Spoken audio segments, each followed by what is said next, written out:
Hi, today is World Benzo Awareness Day, where those of us who've been injured by benzodiazepines can help educate and spread awareness about how horrible these medications really are and how to, spread awareness about how to educate yourself about them, and that way, you will know the things not to do while you're on them, and how to safely come off when you're ready. What most people don't realize is once benzos stop working, they cause what's known as interdose intolerance withdrawals, where you can still have withdrawals even though you're still on the medicine and you're not even coming off yet. Okay, when these hit, they mimic everything from mental disorders, MS, fibromyalgia, you name it. And the reason it happens is benzos downregulate the GABA receptors in your body. GABA receptors run through your entire body. That's why you can get literally head to toe symptoms. I mean, you can get insane symptoms from this that you would never think a drug could cause. When this happens, sorry, I'm biting fly keeps getting me, tearing me up. Well, when this happens and you get all these bad symptoms, you're left not knowing what's wrong with you because tests come back normal. There's no test for GABA receptors, people. There's no test for GABA receptors to see if that benzo's damaged your GABA receptors. So you're left not knowing what's wrong with you, and you get worse. You get misdiagnosed with other things and then placed on other medications, which can be bad too. These psych medications out here are just as bad as benzos. If you do enough research, you'll find out. And coming off of benzos and psych drugs can be even worse than coming off of illegal medications because it affects your mental state. Doctors, they don't know anything about benzos. They really don't. They know how to put you on them, and they don't know how to safely taper somebody off of them either. For a lot of people who've been on this for a while and their GABA receptors have been downregulated, they can only taper 10% a month off of these medications. Some people take years to taper off because if they don't, their symptoms get so severe they cannot function any. If you or somebody you love is on a benzo, please, look up the Ashton Manual. Look up World Benzodiazepine Awareness Day. There's plenty of articles, videos about this. Join, there's Benzodiazepine Recovery Group. Just full of tons of information that, you'll be shocked by what you find out about these medications that your doctor never told you about. And you need to know these things to keep yourself safe, to know the signs of interdose intolerance withdrawal, and how to safely taper yourself off these things. Because if you go too fast, it can be just as bad as stopping them cold turkey. That's another thing. Unless you're abusing these medications and you're unable to taper yourself off, never, ever, ever stop cold turkey. It shocks the brain. It shocks your entire nervous system. It can cause hundreds of symptoms, including severe anxiety. Ungodly, out of this world, supernatural anxiety. You think your normal anxiety is something, you don't want to see anxiety caused by benzo. It can cause hallucinations and seizures and psychosis and hundreds of other symptoms. And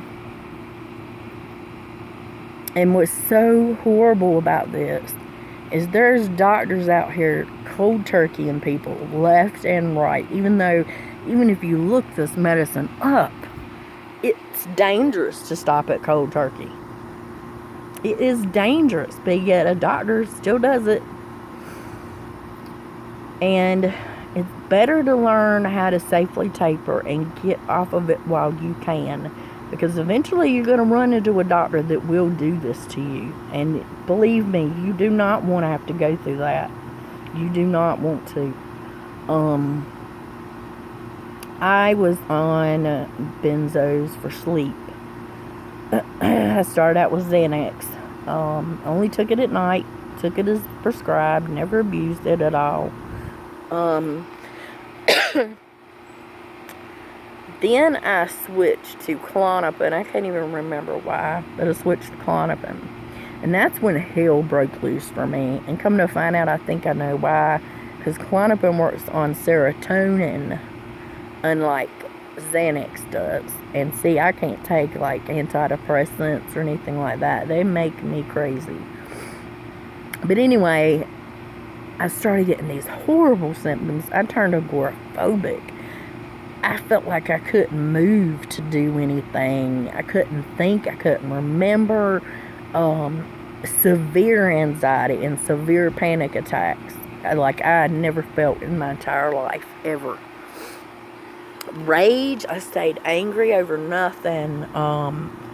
Suicidal all the time. Intrusive thoughts. I mean, there was so many things. I had gotten so bad I thought I had, multiple sclerosis. I really thought I had some kind of illness.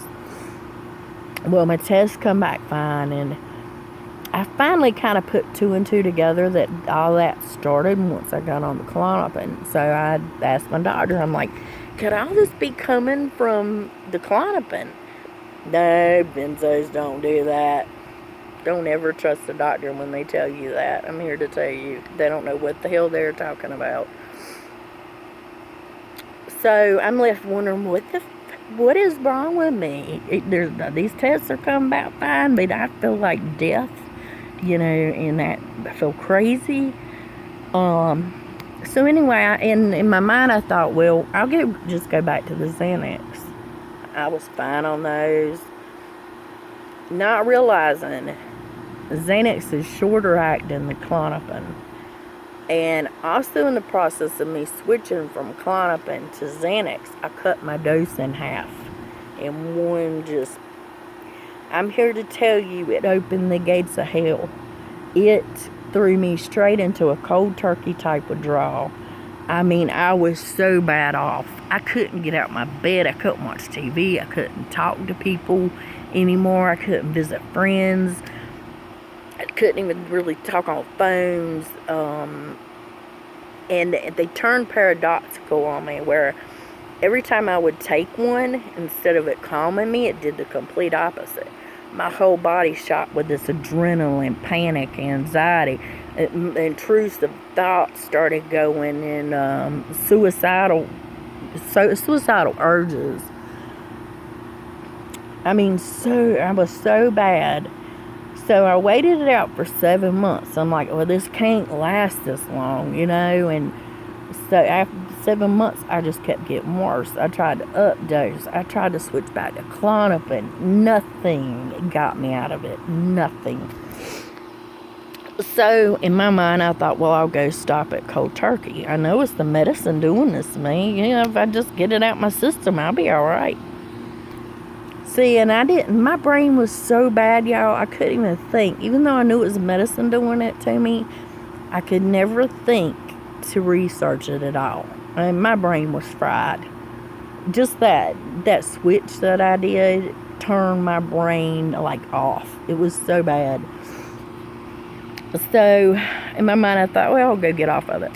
At least I had enough sense to go to Detox. I had heard they could cause seizures, but I didn't know how much worse it could be, and I had no clue. So I put myself in there, and oh my God. And I really didn't think it could get any worse, as sick as I was on them. I really didn't think. I'm going to tell you what, it was like being thrown into another dimension, pits of hell that literally, I don't care how much I would have read or heard about it, I could have never, ever fathomed it at all. At freaking all.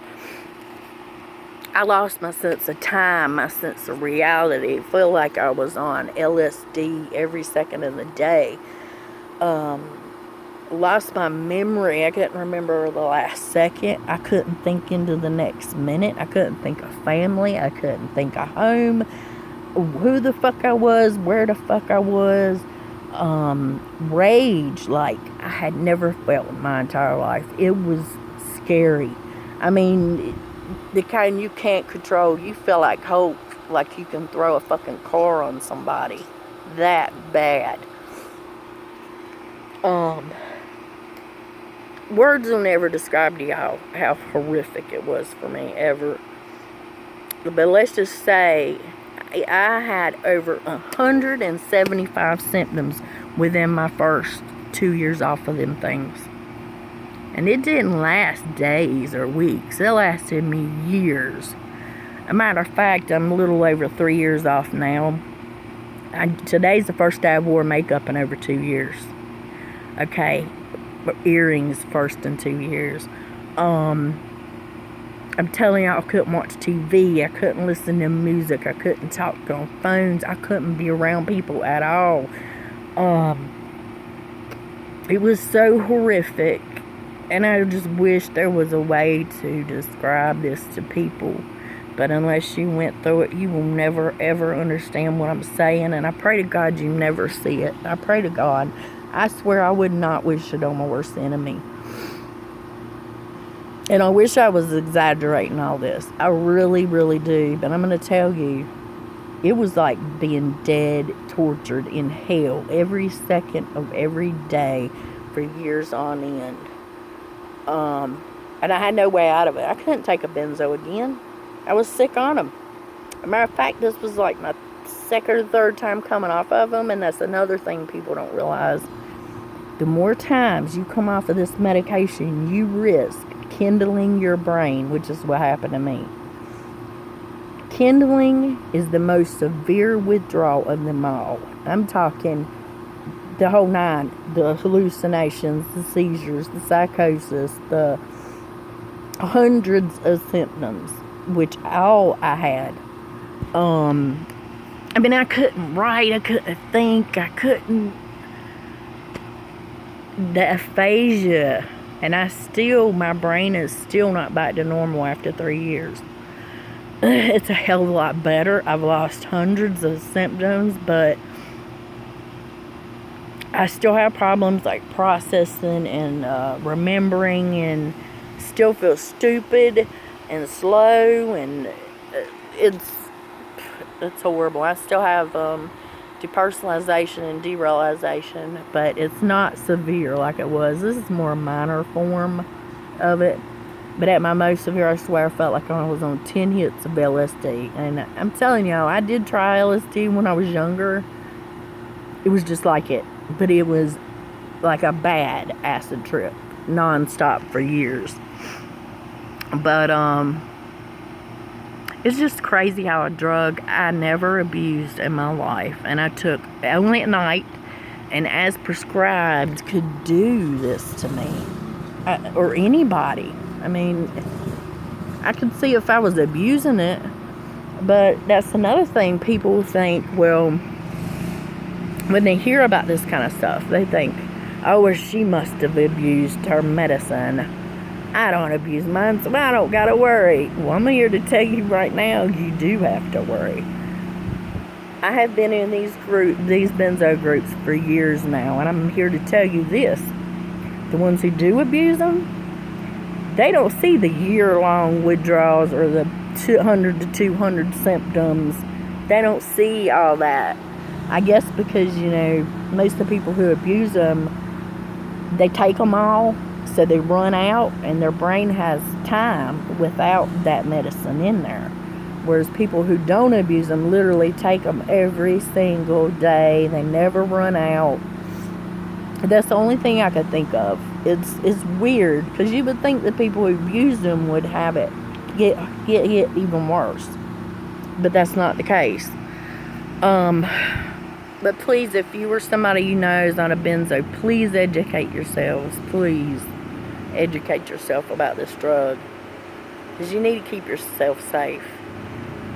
The worst thing is when you're normal and then you go to sick and all these symptoms and you don't know what's wrong with you, and people don't believe you, and the doctors don't believe you, and you never want to experience that at all. It's nice to know what's causing it, and I hope that my videos can help somebody out there realize that the benzo is their problem and causing those symptoms that they are having.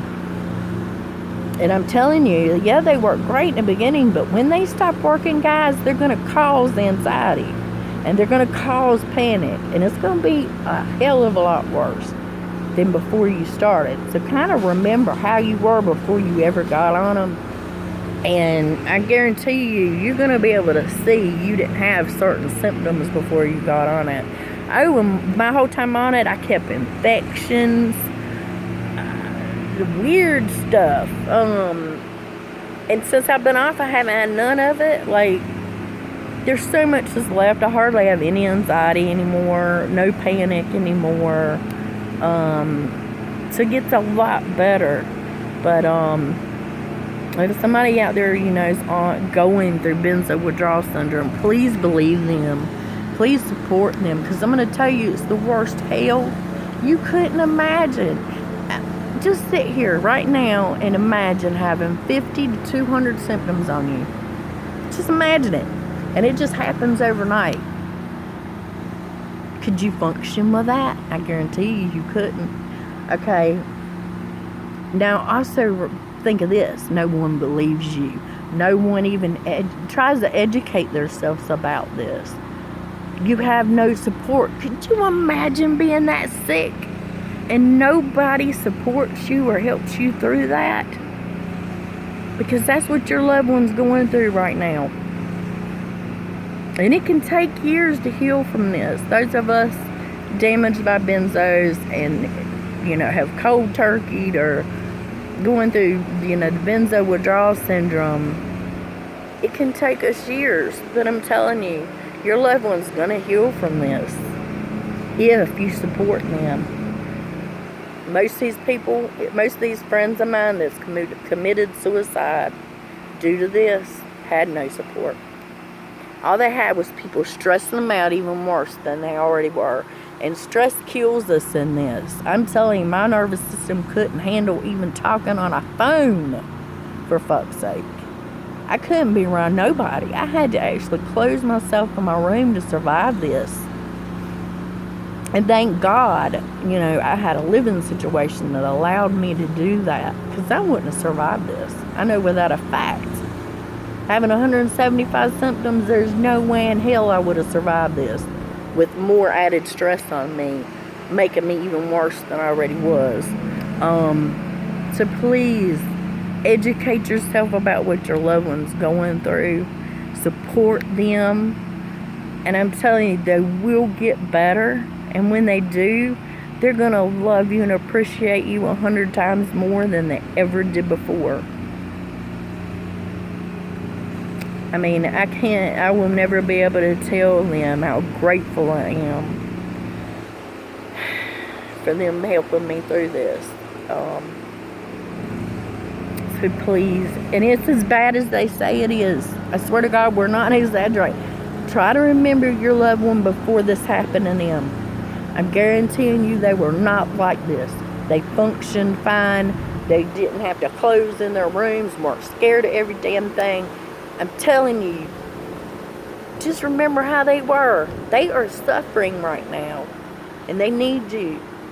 So please be there for them. Thank you for listening, guys.